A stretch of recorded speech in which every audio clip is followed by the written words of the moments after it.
Bismillahirrahmanirrahim. Assalamualaikum warahmatullahi wabarakatuh. Alhamdulillahi rabbil alamin. Wassalatu wassalamu ala asrafil anbiya'i wal mursalin nabiyina Muhammadin wa ala alihi wa sahbihi ajma'in, amma ba'du. Allahumma alimna ma yanfa'una wanfa'na bima 'allamtana. Allahumma zidna ilman wa tuqna salahan ya rabbal alamin. Allahumma faqqihna fid din wa 'allimna ta'wil. Kita akan melanjutkan dari pembacaan kitab Riyadhus Shalihin.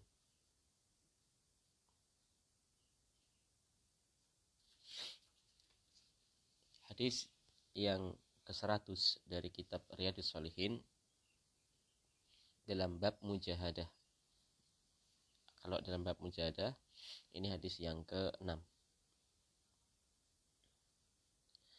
An Abi Hurairah radhiyallahu anhu qala Rasulullah sallallahu alaihi wasallam al-mu'minul qawiyyu khairun wa ahabbu ila Allah minal mu'minid dha'ifi wa fi kullin khairun ikhris ala ma yanfa'uka wasta'in billah wa la ta'jiz wa in asabaka syai'un fala taqul law anni fa'altu kana kada wa kada walakin kul qadarullahi wa ma syaa fa'ala fa inna law taftahu amala syaitan, rawahu Muslimun.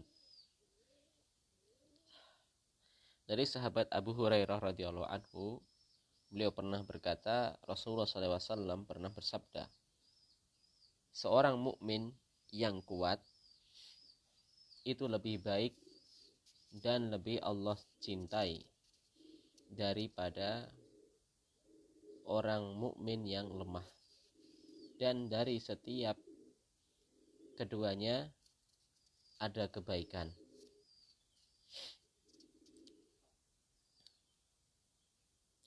Makna kuat dijelaskan oleh Imam An-Nawawi. Kuat di sini ialah iradah, semangat, keinginan untuk berbuat baik. Kuat semangatnya, kuat iradahnya. Semangat untuk membaca Quran, semangat untuk sholat wajib, sholat sunnah, semangat untuk berbuat baik kepada sesama, ya, kuat dari sisi azimah, niat, keinginan untuk berbuat amalan-amalan soleh. Semakin kuat semangatnya, maka semakin Allah cintai. Semangat untuk beribadah, semangat untuk amar ma'ruf nahi mungkar.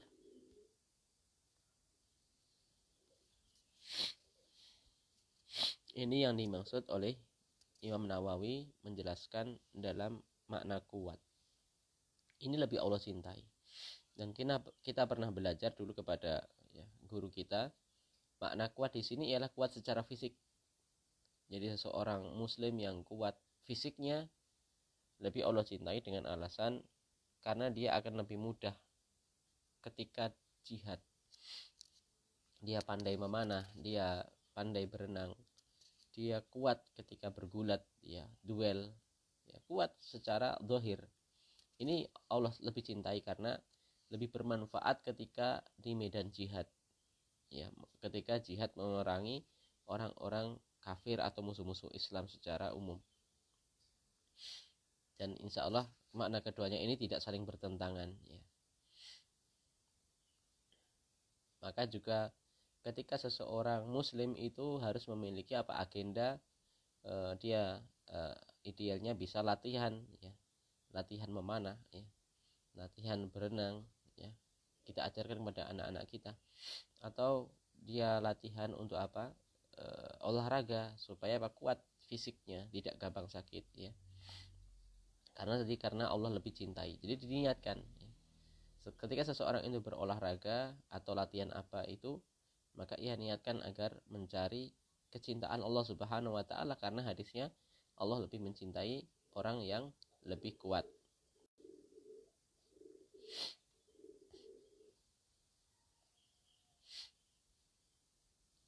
Adapun makna kuat yang dimaksudkan oleh Imam Nawawi di sini, maka kita harus ma'rifat, mengenal Allah Subhanahu wa ta'ala sehingga kita bisa lebih semangat dalam beribadah, ma'rifat, menginginkan kecintaannya Allah Subhanahu wa taala. Lalu berikutnya mengetahui atau mempelajari fadhailul a'mal. Ya, jadi bab tentang keutamaan amalan, sehingga ketika seseorang mengetahui dari keutamaan amalan maka akan lebih semangat lagi dalam beribadah. Wa fi kullin khairun, dan pada setiap keduanya itu ada kebaikan karena dia masih beriman.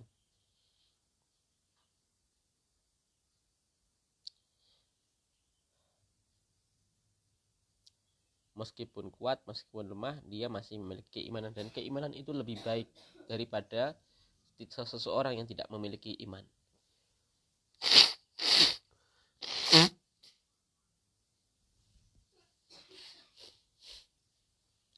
Lalu Nabi Muhammad SAW melanjutkan hadisnya, bersemangatlah pada hal-hal yang bermanfaat bagimu.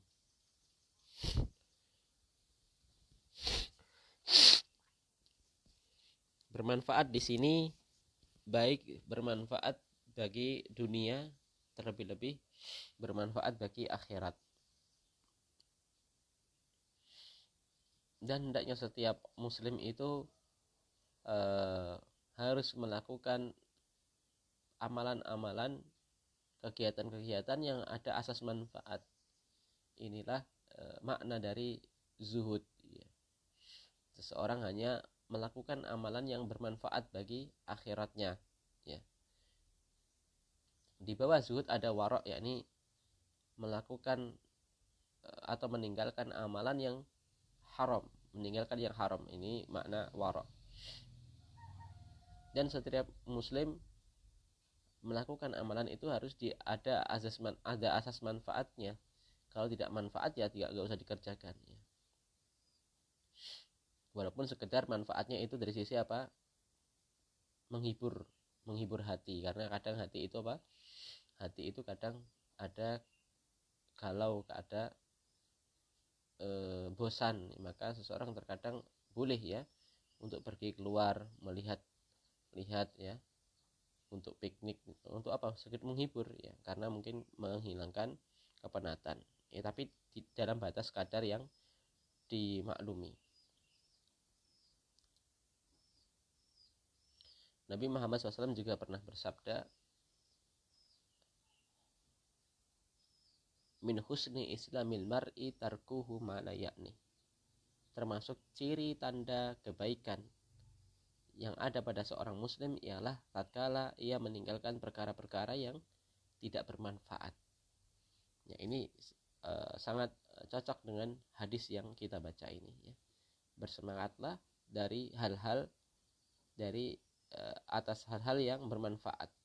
Wasta'in billah, dan senantiasalah minta tolong kepada Allah, wala ta'jiz, jangan merasa lemah. Seorang muslim harus senantiasa kuat semangatnya. Ini kembali kepada lafaz yang pertama tadi. Jangan melemah. Bagaimana agar tidak melemah? Minta tolong kepada Allah, karena Allah lah yang membolak-balikkan hati, menggerakkan hati kita, sehingga kita bisa terus istiqomah di atas amalan-amalan kebaikan. Kita lanjutkan, dan jika menimpa kepadamu sesuatu, yakni menimpa kalian musibah, jangan katakan ya, kalau sudah terjadi jangan katakan seandainya saya tadi melakukan ini dan itu. Ya, enggak boleh. Jadi seandainya ini ada kesan dia menolak takdir ya. Sesuatu yang sudah ditakdirkan oleh Allah sudah terjadi ya. Tidak usah disesali, tidak usah dia mengatakan seandainya ini, seandainya itu, nanti ada jawabannya ya. Akan tetapi yang disyariatkan ialah katakan qadarullahi wa masya'a fa'al ya. Allah telah mentakdirkannya, Allah maha berkehendak, Allah maha mampu untuk melakukan ini dan itu.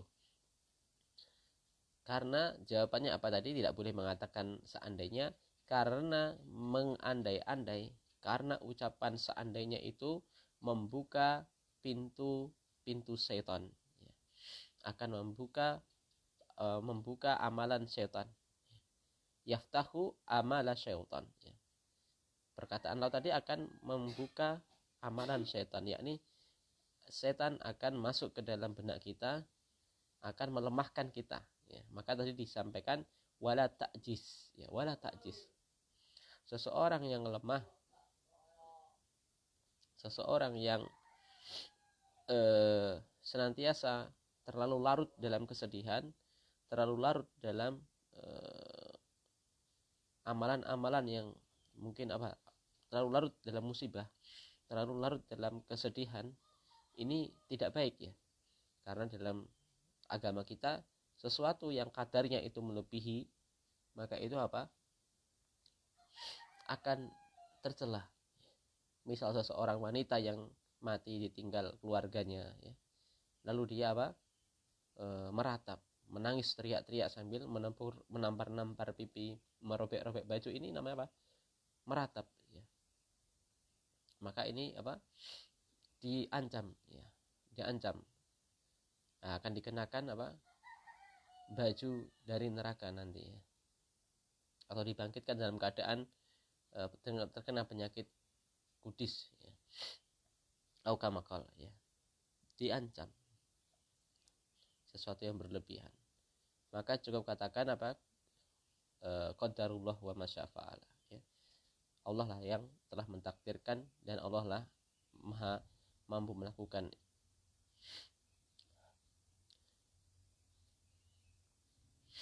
Dan seseorang yang mengandai-andai ini hanya akan melemahkan, hanya akan melemahkan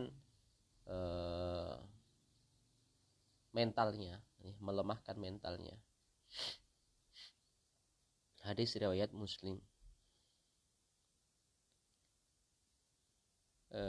Lalu ada taklik dalam pembahasan atau dalam hadis ini, fihi at-tanbihu ala sabati 'indal wuqu'il al-maqdur. Di sini ada perhatian agar seseorang itu kuat, sabat, tetap kuat ketika ditimpa musibah. Wadzalika bitaslimi li amrillah. Ya, ini dengan cara berserah kepada keputusan Allah Subhanahu wa taala, war ridha biqadarillah ya, dan ridha dengan takdir Allah Subhanahu wa taala, wal i'radu 'anil tifati lamma madha wafat, dan tidak perlu dia menoleh ke belakang dari peristiwa-peristiwa yang terjadi, hanya sekedar meratap, hanya sekedar terlalu bersedih. Sehingga tidak boleh mengatakan seandainya tadi saya melakukan ini dan itu pasti tidak akan terjadi demikian ya. Tidak boleh. Karena itu hanya menjadikan seseorang itu merugi ya. Dan ini merupakan tipu daya setan ya. Amalu setan maksudnya tipu daya setan. Karena dengan kita sedih itu tidak bisa merubah apapun. Nah, misal seseorang gagal, misal seorang laki-laki gagal melamar wanita yang dia ingin nikahi ya. Lalu merasa lemah ya. Seandainya tadi saya pakai trik ini, pakai trik itu, seandainya saya tadi bilangnya begini, bilang begitu, saya tidak akan ditolak ya. Sudah ya. Kalau memang itu ditolak, itu takdir Allah dan masih banyak wanita yang lain. Ini hanya sekedar contoh saja.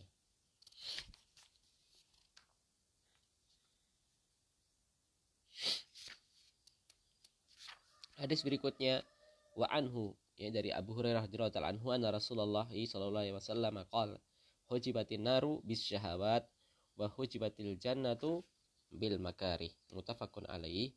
Wa fi riwayatin Muslim khuffat yadulu hujibat. Wa huwa bima'nahu ay bainahu wa bainaha hadal hijab fa idza fa'alahu dakhalaha. Ya. Hadis dari Abu Hurairah radhiyallahu anhu, bahwasanya Rasulullah sallallahu alaihi wasallam pernah bersabda, neraka itu dihijabi, neraka itu diselimuti dengan syahwat-syahwat, dan surga itu diselimuti oleh perkara-perkara yang tidak mengenakan. Hadis muttafaq alaih. Ini benar adanya ya. Jadi neraka itu diselimuti dengan syahwat-syahwat. Kata Imam Nawawi, maksudnya diselimuti ialah apabila dia mendekat kepada perkara-perkara yang diselimuti neraka, yakni apa, syahwat, maka dia akan masuk ke dalam neraka. Ya. Misal ya, zina. Ya. Zina itu ya, andaikan tidak ada syariat yang melarangnya, enak. Ya. Setiap ada wanita, setiap ada laki-laki atau lawan jenisnya yang menarik, lalu dia zinai, itu enak ya, secara syahwat itu enak ya. Tapi apa, itulah syahwat ya. Seseorang korupsi itu enak ya, uang itu enak ya. Ya, dia mencuri, dia menipu, itu enak ya. Karena apa, dia dapat uang yang banyak ya. Dia bisa mengambil dengan cara apapun itu ya, itu enak. Tapi memang itulah apa, neraka ya. Jadi sesuatu yang enak-enak tadi itulah neraka. Ya. Adapun hujibatil jannah, ya, surga itu diselimuti dengan perkara-perkara yang tidak mengenakan, itulah apa? Ya, surga. Seseorang harus sholat 5 waktu. Ya. Setiap azan ia harus segera ambil air wudu, sehingga dia harus meninggalkan, ya, baik laki-laki atau perempuan. Ya. Apapun, ketika dia bekerja atau ketika dia melakukan pekerjaan rumah tangga, ketika adzan tinggalkan ya, tinggalkan ya. Ini perkara yang berat, dia harus meninggalkan yang sebenarnya dia masih asik di situ, tapi karena seruan Allah dia harus tinggalkan. Misal ketika puasa, yang harusnya dia sebiasanya makan minum ya, tapi dia tahan untuk tidak makan, tahan tidak minum dari subuh sampai maghrib. Ini kan perkara yang tidak mengenakan ya, bil makarih. Seseorang menunaikan zakat ya, padahal dia susah ya, susah untuk mencari uang itu susah, tidak gampang ya, tapi dia juga harus membayar zakat ya, zakatul mal ya, zakatul mal, atau dia harus infak ya.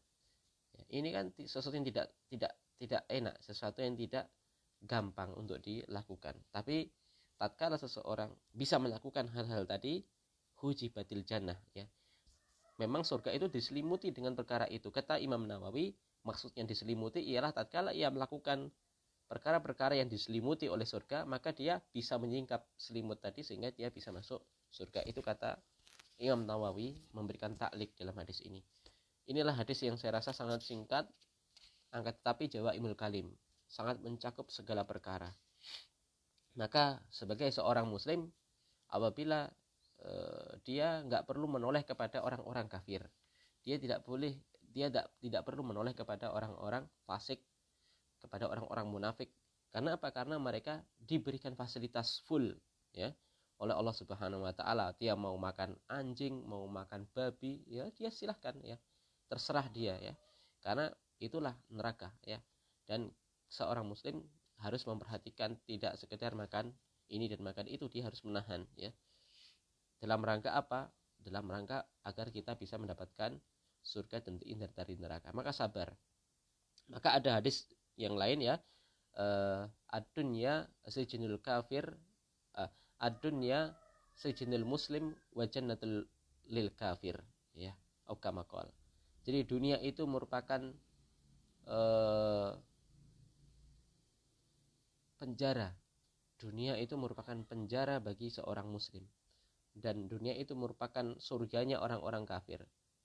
Maksudnya penjara bagi orang muslim ialah karena dia harus menahan dari perkara-perkara yang haram. Dia harus meletakkan syahwatnya kepada istri, kepada wanita yang halal untuk dijima, tidak boleh zina ya. Dia harus makan makanan yang halal, tidak boleh makanan yang haram ya. Dia harus mengambil harta yang halal, bukan harta yang syubhat atau haram. Maka ini perlu perjuangan, dan ini kalau kita anggap penjara ya pas ya, tidak boleh ini, tidak boleh itu ya, syariat ya. Walaupun hakikatnya sebenarnya apa yang Allah haramkan dari apa yang Allah halalkan itu lebih banyak yang Allah halalkan, tapi ya demikian ya, karena setan menghiasinya. Adapun maksudnya surganya bagi surganya bagi orang-orang kafir, karena orang kafir tidak dibatasi, ya.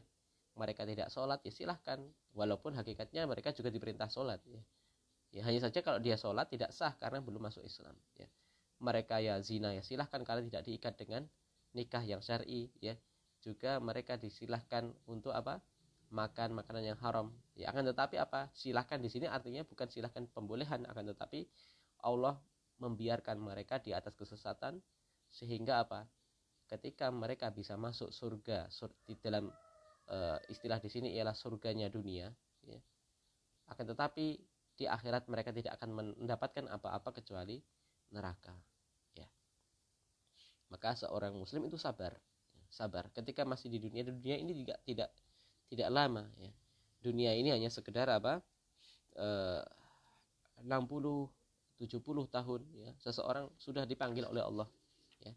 Kalaupun ada 80-90 itu jarang-jarang, ya. Sekarang banyak orang itu masih muda sudah Allah panggil, Allah wafatkan, ya. Dan tidak masalah, ya, kita diwafatkan dalam umur berapapun. Yang kita inginkan ialah semoga kita, ya, ditutup umur kita oleh Allah Subhanahu wa taala dengan husnul khotimah. Ini yang lebih penting, ya.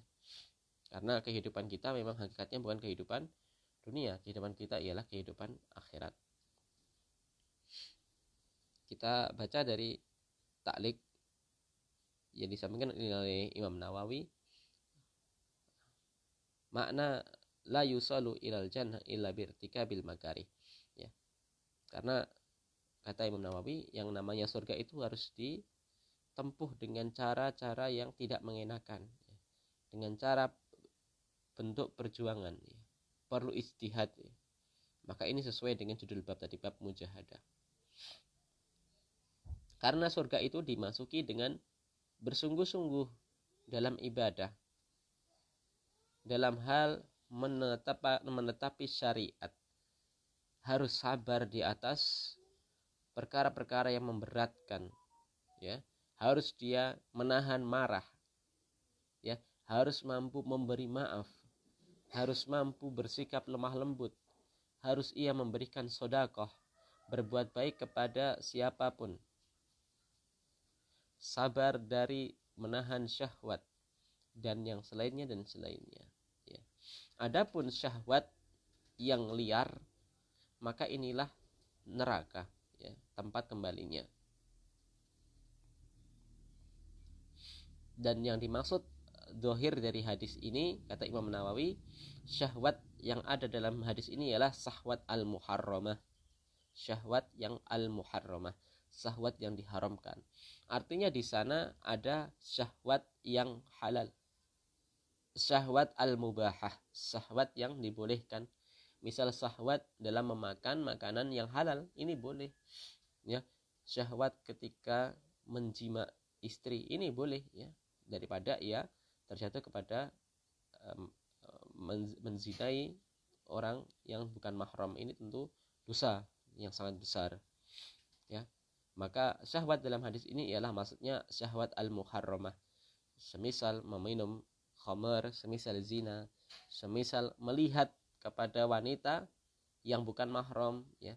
Maka dari sini merupakan bukti sangat kuat dari perkataan Imam Nawawi di sini, hukum cadar, ya. Maka cadar itu yang rajih wallahu taala alam, ya, wajib, ya, hukumnya wajib dalam rangka untuk menutupi pintu-pintu kejelekan. Ini yang kita bisa sampaikan pada kesempatan kali ini, semoga bermanfaat. Subhanakallahumma wa bihamdika asyhadu an la ilaha illa anta astaghfiruka wa atubu ilaik. Assalamualaikum warahmatullahi wabarakatuh.